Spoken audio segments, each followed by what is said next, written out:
everyone, welcome to Pawan Bagh academy students. I hope सब लोग अच्छे होंगे।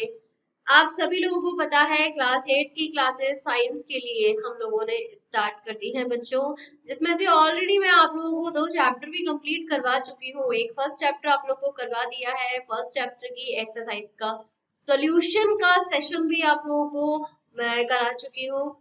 सेकेंड चैप्टर था जो कि था आप लोगों का हेल्थ एंड डिसीज वाला, वो भी मैंने आप लोगों को करवा दिया। हाँ, बस ये है कि आप लोगों के सेकेंड चैप्टर में जो आप लोगों के एक तो जो चैप्टर के बीच में क्वेश्चंस प्रेजेंट थे और लास्ट में भी आप लोगों के एक्सरसाइज के क्वेश्चंस प्रेजेंट है, तो काफी सारे क्वेश्चंस हैं। तो आज का जो सेशन है आप लोगों का, आप लोग के चैप्टर के बीच में जो क्वेश्चंस प्रेजेंट है, क्योंकि कई बार एग्जाम में डायरेक्टली एक्सरसाइज के क्वेश्चन पूछने से ज्यादा टीचर क्या करते हैं कि जो चैप्टर के बीच में आंसर्स प्रेजेंट आई मीन उसे क्वेश्चंस प्रेजेंट है उस बेसिस पर क्वेश्चंस पूछती है, तो उनको भी हम लोगों को सॉल्व करना बहुत जरूरी है। तो आज का सेशन आप लोगों का मिड सेक्शन में आप लोगों के जो क्वेश्चंस प्रेजेंट है उस पर है। तो देखिए, सबसे पहले हम लोग क्वेश्चन से स्टार्ट करते हैं। आप लोगों को यहाँ पर एक डायग्राम दिखाई दे रहा है। अब ये डायग्राम के बेस पर आपके 2 क्वेश्चन पूछे हुए। पहला क्वेश्चन पूछा है, where do you see the water lock material shown in the picture. आप लोगों को यहाँ पर कुछ वाटरलॉक मटेरियल दिख रहे हैं, उसके नाम बता रहे हैं। तो मैं ऐसे ही बता देती हूँ। देखिए, ये है फ्लावर पॉट। फ्लावर पॉट होते हैं, उसमें पानी इकट्ठा हो जाता है। कोई भी गार्डन वगैरह है, कोई भी जगह है, वहां पानी इकट्ठा हो जाता है। कोई भी टैंकर रखा हुआ है, वहां पानी इकट्ठा हो सकता है। बकेट रखी हुई है, बकेट में है जो टायर वगैरह होते हैं, वहां पानी इकट्ठा हो जाता है। इसके अलावा कुछ भी दीवार बनी हुई है, कुछ भी है और वहां पर क्या है, पानी इकट्ठा हो गया है। तो ये आप लोग नाम लिख सकते हैं, इसमें तो कोई प्रॉब्लम नहीं है। सेकंड क्वेश्चन में पूछा गया है इसी डायग्राम से based that which hazards do you anticipate with the help of the picture। अब इसमें बोला गया है कि हम लोग देख रहे हैं कि यहाँ पर वाटर लॉक्ड है, तो वाटर लॉक्ड की वजह से हम लोगों ने ऑलरेडी अपने चैप्टर में पढ़ा हुआ है कि बहुत सारी बीमारियां वगैरह, मॉस्किटोज, ये सारी चीजें होती है। तो वही पूछा है कि इस पिक्चर को देखते हुए कौन कौन सी हजर्ड समझते हैं ना, कौन कौन सी चीजें, गलत चीजें आप लोगों को दिखाई दे रही है। We can anticipate that mosquitoes breed in the dirty or polluted area where the dirty water gets collected। यहाँ पर सबसे बड़ा जो एंटिसिपेट है वो ये है कि जहां कहीं भी गंदा पानी इकट्ठा है किसी भी एरिया में, राइट, तो वहां पर मॉस्किटोज बहुत जल्दी ग्रो करना स्टार्ट कर देते हैं। और जहां मॉस्किटोज ग्रो होंगे, मॉस्किटोज के साथ साथ और माइक्रो ऑर्गेनिज्म भी ग्रो होंगे, तो वो क्या करेंगे, हमें डिफरेंट टाइप की जो डिसीजेस हैं वो करेंगे। इसीलिए these things should be remove. तो कहीं पर भी ऐसी चीजों को इकट्ठा ना होने दें और मतलब जैसे कि हम लोगों को कोई मॉस्किटो या बीमारी हो। ओके, चलिए नेक्स्ट क्वेश्चन पर आ जाइए। नेक्स्ट क्वेश्चन में बोला है, how can we observe personal hygiene. आप अपनी पर्सनल हाइजीन के लिए क्या क्या कर सकते हैं। तो देखिए, इसका आंसर यहाँ अवेलेबल है। बाथ रेगुलरली, रोज नहाइए। Trim your nails after 15 days, हर 15 दिन बाद अपने नेल्स को ट्रिम करते रहिए ताकि उनमें गंदगी ना भरे। Brush your teeth twice a daily, दिन में 2 बार ब्रश करिए। Wash your hands before and after the meal, खाना खाने से पहले, खाना खाने के बाद अपने हाथों को साफ करिए। Shampoo your hair after every second day, हर दूसरे दिन अपने हेयर को शैम्पू से वॉश करिए। Take proper sleep, use soap to wash your hands, और अपने हाथ धोने के लिए सोप या फिर कोई भी कुछ भी अवेलेबल है, अल्कोहल वगैरह, उससे धोइए। नेक्स्ट क्वेश्चन देखिए। नेक्स्ट क्वेश्चन में बोला गया है, why should we drink boiled water in a rainy season. Rainy season में हमें उबला हुआ पानी क्यों पीना चाहिए।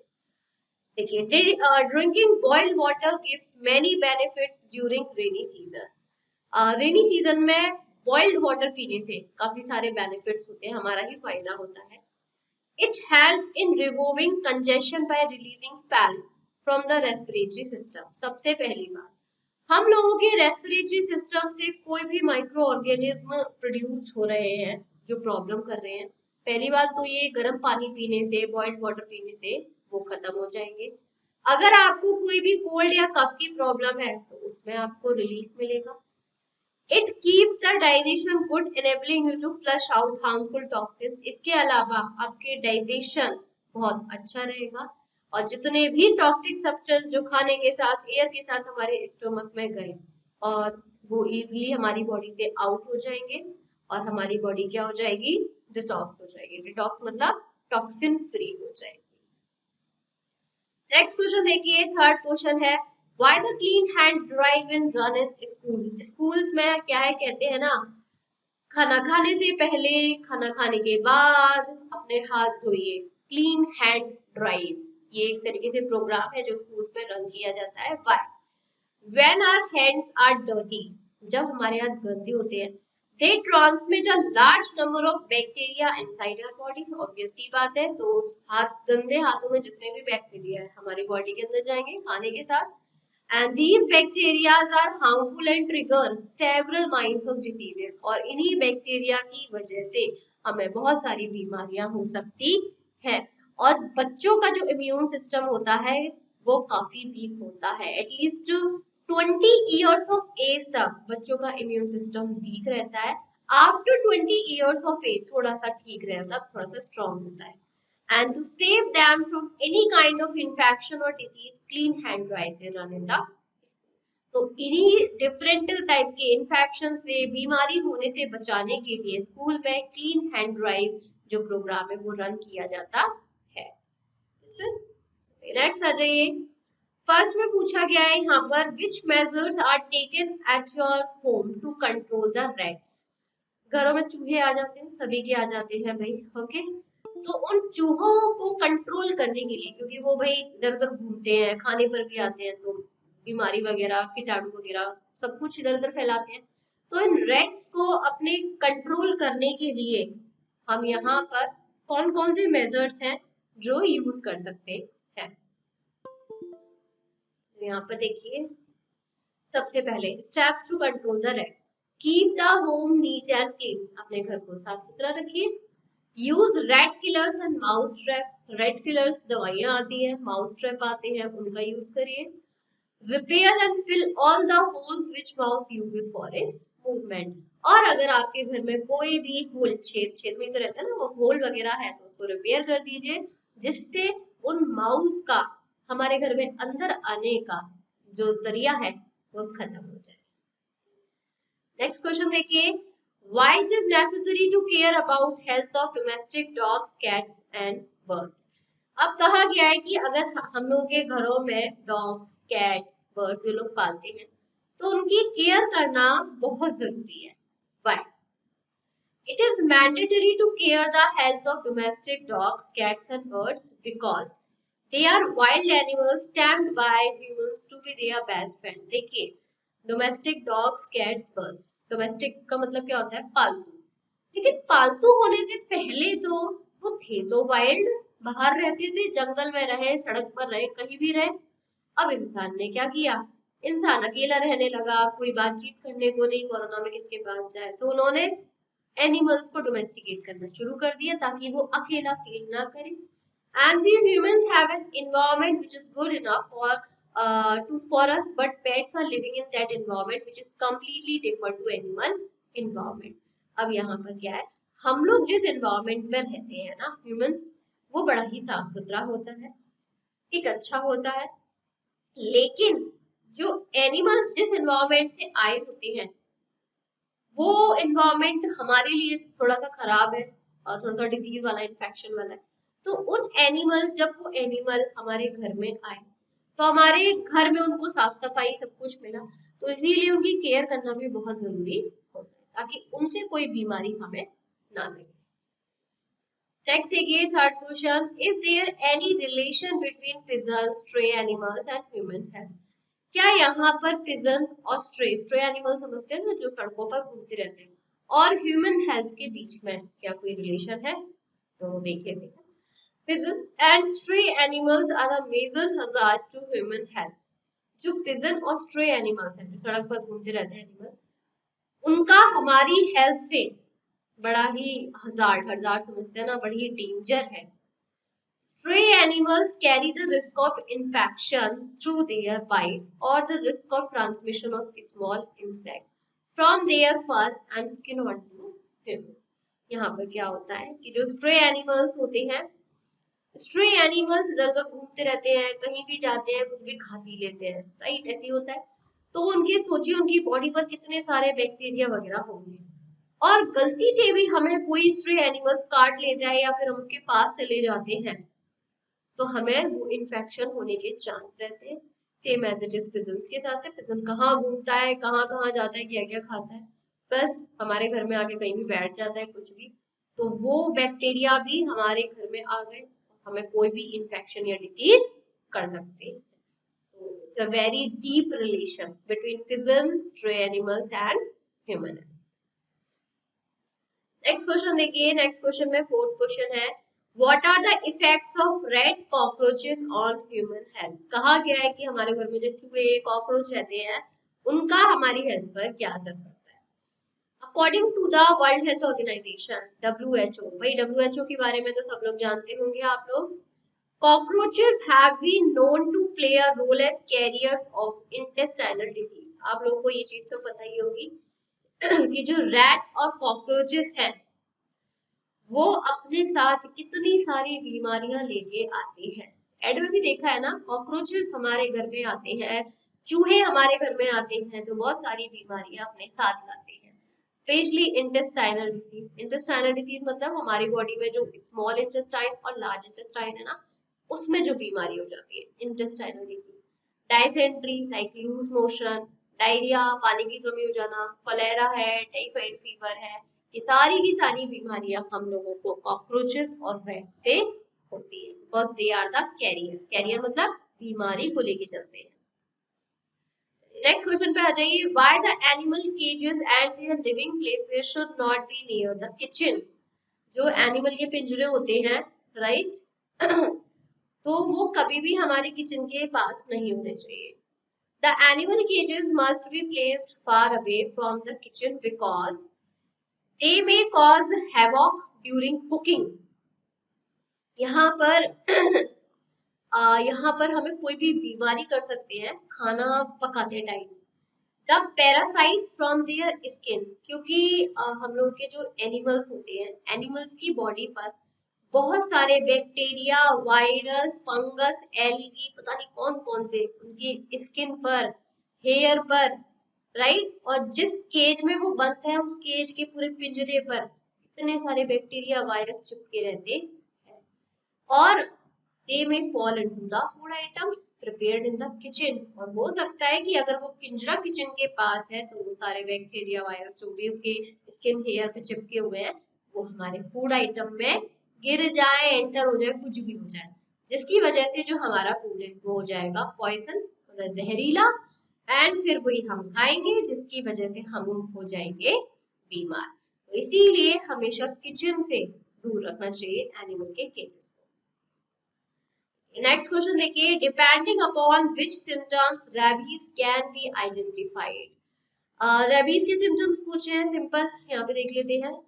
Science rapidly progress and include cerebral dysfunction, anxiety. देखिए हमारे साइन जो होते हैं, साइन मतलब सिम्टम्स एक तरीके से किसी भी बीमारी के बहुत जल्दी आ जाते हैं, तो उसमें कौन कौन से हैं? सेरेब्रल डिस्फंक्शन, यहाँ पे वाई नहीं है, आई। सेरेब्रल डिस्फंक्शन एक्चुअली हमारे ब्रेन में एक पार्ट होता है, जैसे बोलते हैं सेरेब्रल, हमारे ब्रेन में एक पार्ट होता है सेरेब्रल, वो सेरेब्रल हमारा ढंग से काम करना बंद कर देता है। डिस्फंक्शन मतलब काम नहीं कर रहा ढंग से। एनेक्सिटी मतलब चिंता, कंफ्यूजन, हर बात में क्या करें क्या नहीं करें। एगिटेशन, चिड़न, डेलीरियम मतलब थोड़ा सा ढीलापन, काम में मन नहीं रखना। एबनॉर्मल बिहेवियर, बिहेवियर आपका एबनॉर्मल हो जाना। हेलुसिनेशंस, दैट मीन मिराज होता है ना, मिराज, जैसे कि डेजर्ट में क्या है, पानी नहीं प्रेजेंट है, पानी दिखाई देता है, mirage, hallucination. Insomnia, once clinical sign of rabies appear without intensive care, death occurs within 2 weeks after onset of symptoms। अब यहाँ पर क्या है, आपको पता है कि किसी ने काट लिया है, रेबीज हो गया है, आपको पता है कि किसी ने काटा है, रेबीज होने के चांसेस है, आपको तुरंत ट्रीटमेंट लेना चाहिए। अगर आप ट्रीटमेंट नहीं लेते हो तो सिम्टम्स आने के 2 हफ्ते बाद ही उस पर्सन की डेथ हो सकती है। काफी केयर की जरूरत होती है। नेक्स्ट क्वेश्चन देखिए, do you remember any person drinking the sugar free tea और avoiding consumption of sweets? What may be the possible reason for this? आपने कभी देखा अपने आसपास को शुगर फ्री टी पीते, कहते चाय में शक्कर मत डालना, या फिर मीठा नहीं खाते, मिठाई वगैरह, राइट? इसका रीजन क्या है? The reason है there are many who avoid taking sugar or sweet substances because they know that the consumption of sweet material would harm, and this happens because the sugar digestive enzymes stop greeting released in sufficient amount by our pancreas, and the enzyme is called insulin. हम लोगों ने diabetes के बारे में पढ़ा था अपने chapter में। एक डिजीज थी, डायबिटीज थी, नॉन इन्फेक्शियस डिजीज में डायबिटीज। क्या था उसमें? उसमें ये था कि अगर जो हम लोगों के पैनक्रियाज एक ऑर्गन होता है हमारे स्टोमक के जस्ट नीचे, एक ऑर्गन होता है, तो वो ऑर्गन क्या है, केमिकल सब्सटेंस रिलीज करता है जिसे हम बोलते हैं इंसुलिन। जब ये इंसुलिन हमारी बॉडी में कम रिलीज होता है या फिर होता ही नहीं है, कुछ भी प्रॉब्लम हो जाती है, तो ऐसी कंडीशन में हमारे ब्लड में जो ग्लूकोज है वो क्या है, बहुत ज्यादा बढ़ जाता है, जिसे बोलते हैं डायबिटीज। तो ऐसी कंडीशन में ग्लूकोज क्या है, ग्लूकोज मीठा ही तो होता है। अब पहले से ही किसी की बॉडी में इतनी सारा मिठास भरी हुई है, तो अब ऑब्वियस सी बात है वो मीठी चाय, मीठी मिठाइयाँ कैसे खा सकता है? तो इसका रीजन क्या है? रीजन है कि उसकी बॉडी में जो इंसुलिन जितना प्रोड्यूस्ड होना चाहिए था ताकि ग्लूकोज का लेवल उसके ब्लड में कंट्रोल में रहे, उतना रिलीज नहीं हुआ। और जब उसकी बॉडी में इंसुलिन इतना प्रोड्यूस्ड नहीं बना तो उसकी बॉडी में ग्लूकोज बढ़ गया, और जब ग्लूकोज बढ़ गया, जब पहले से उसकी बॉडी में ब्लड में इतना सारा मिठास आ गई है, तो वो शुगर फ्री ड्री मीठा कम ही खाएगा, खाएगा ही नहीं फिर तो, राइट? नेक्स्ट देखिए, poor people do not afford the costly medicine, is there any alternative for this? Which one? देखिए जो गरीब लोग होते हैं इतनी हाई फाई महंगी दवाइयां नहीं अफोर्ड कर सकते, तो पूछा गया है कि क्या कोई रास्ता है, तो देख लेते हैं क्या रास्ता है। Modern allopathic medicine are often very costly and not affordable for the poor people. देखिए जो एलोपैथिक नए जमाने की जो दवाइयां आ रही है, एलोपैथिक तो होती है ना, एलोपैथिक होम्योपैथी। एलोपैथी जो केमिकल वगैरह से बनी होती है, होम्योपैथी आप जानते हैं जो मीठी मीठी गोलियां आती है व्हाइट व्हाइट कलर की, होम्योपैथी। तो जो मॉडर्न एलोपैथिक मेडिसिन है भाई पुअर लोगों के लिए बड़े ही महंगी है, नहीं अफोर्ड कर पाते, नहीं खरीद पाते। तो इसके लिए है गवर्नमेंट एडेड फ्री और लो कॉस्ट मेडिसिन। देखिए गवर्नमेंट ने भी काफी सारी सस्ती दवाइयां निकाल रखी है, वो उसको खरीद सकते हैं, या फिर आयुर्वेदिक और होम्योपैथिक मेडिसिन आती है जो सस्ती होती है, वो उसको खरीद सकते हैं। इसके अलावा जो एनजीओ होते हैं, एनजीओ सुने हैं ना आप लोगों ने, ऑर्गेनाइजेशंस होते हैं, तो एनजीओ क्या करते हैं, मेडिसिन जो गरीब लोग हैं वो उनको दवाइयां बांटते हैं, वो वहां से जाके ले सकते हैं, शायद थोड़ी हेल्प हो जाए जिसको जरूरत है। नेक्स्ट देखिए, how do the following diseases spread? यहाँ पर आपको काफी सारे डिसीजेस के नाम लिखे हैं, hepatitis, malaria, scabies, tuberculosis, dengue, dysentery, ringworm and swine flu. ये सब कैसे स्प्रेड होते हैं, कैसे फैलते हैं, वन बाय वन करके पढ़ते हैं। सबसे पहले पढ़ते हैं हेपेटाइटिस। हेपेटाइटिस जो कि वायरस से फैलता है, कैसे फैलता है, वायरस से, and is transmitted through human contact, यानी कि एक पर्सन को हेपेटाइटिस हो रहा है, उसके कांटेक्ट में कोई दूसरा पर्सन आ गया, उसको भी वो हेपेटाइटिस हो जाएगा। पुअर सैनिटेशन, अगर आपके घर में साफ सफाई नहीं है अच्छे से, ट्रांसफ्यूजन, आपने किसी को ब्लड डोनेट किया है और आपको हेपेटाइटिस है तो भी हो जाएगा। और हेपेटाइटिस 3 टाइप के होते हैं, hepatitis A, hepatitis B, hepatitis C. दूसरा मलेरिया है, मलेरिया तो मच्छर से फैलता है, सभी लोग जानते हैं। यहाँ पर mosquito control is the only effective remedy to prevent spread of malaria. Malaria को अगर रोकना है तो मच्छरों को पैदा होने से रोकना होगा, और मच्छर पैदा होना कब बंद करेंगे, जब आसपास पानी भरना बंद होगा। और मच्छर के अंदर जो कीटाणु रहता है जो मलेरिया करता है, उसका नाम है प्लाज्मोडियम, पैरासाइट एक तरीके से। नेक्स्ट है ट्यूबरक्लोसिस, कौन से बैक्टीरिया से होता है, माइकोबैक्टीरियम ट्यूबरक्लोसिस बैक्टीरिया। एयर से फैलता है, किसी ने छींक दिया, उसके बैक्टीरिया एयर में आ गए, और कोई दूसरा आया, एयर को ले लिया उसने अपने अंदर, हो गया ट्यूबरक्लोसिस। ठीक। Dengue, dengue is caused by virus, dengue virus से होता है, मच्छर में, मच्छर के अंदर एक वायरस होता है, उससे फैलता है। इसके सिम्टम्स है बॉडी पर रैशेज आना और हाई फीवर रहना। इसके बाद है यहाँ पर डायसेंट्री।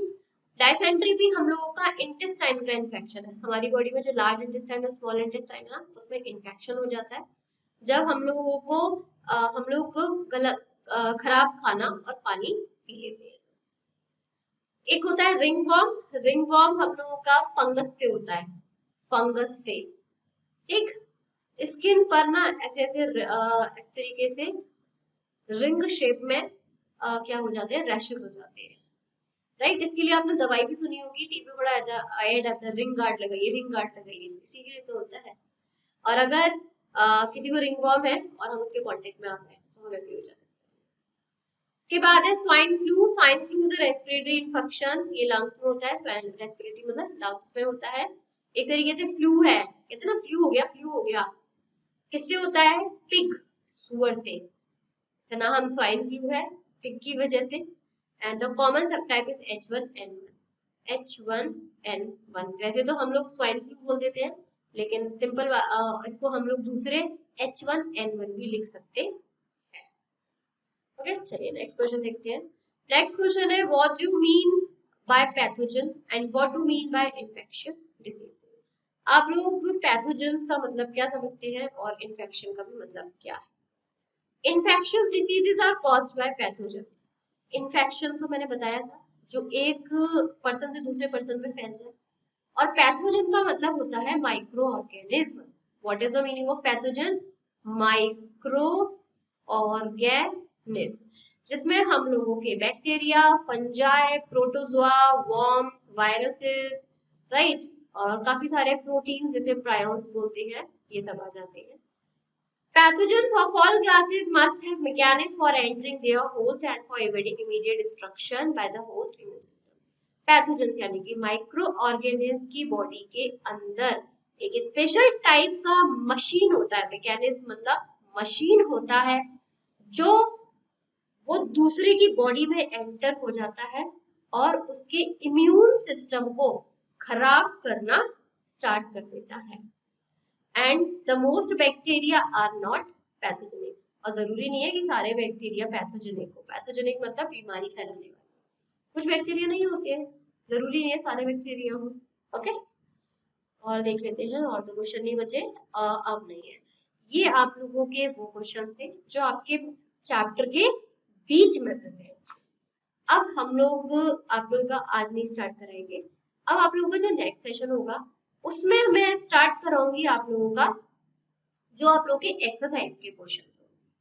ओके, क्योंकि वो भी काफी लेंथी हैं, तो पहले ये वाले आप लोग सॉल्व कर लीजिए, अपना जिससे भी लिखना चाहे वैसे आप लिख सकते हैं, उसके बाद एक्सरसाइज का सॉल्यूशन करा दिया जाएगा। तो स्टूडेंट, आई होप आप लोगों को समझ में आ गया होगा, डाउट नहीं रहना चाहिए, एक बार रिवाइज कर लीजिएगा आप लोग फिर भी again, it's very important. Thank you student, मिलेंगे नेक्स्ट सेशन में, तब तक के लिए थैंक यू।